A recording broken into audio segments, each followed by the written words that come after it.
ஓபிஎஸ்ஸை நான் சேர்க்க மாட்டேன் அப்படின்னு தான் இவருடைய ஸ்டேட்மெண்ட்டாக இருந்தது. அப்போ ஓபிஎஸ் அவுட்டு, சசிகலா அவுட்டு அப்படின்னு வரும்பொழுது இவர் டிடிவி தினகரனோட இவர் சேர்ந்துக்கிறார்.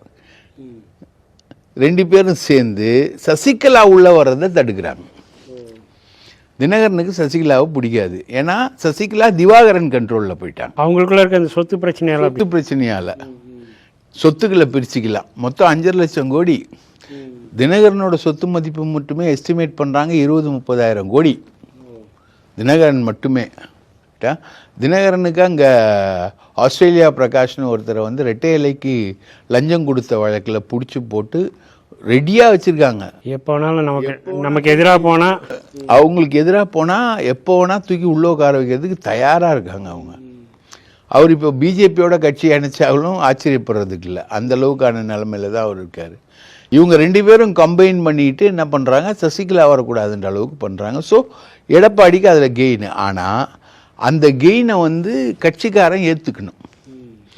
அதுக்கு மட்டனு, சிக்கனு, இறால், நண்டு, கோழி எல்லாத்தையும் போட்டு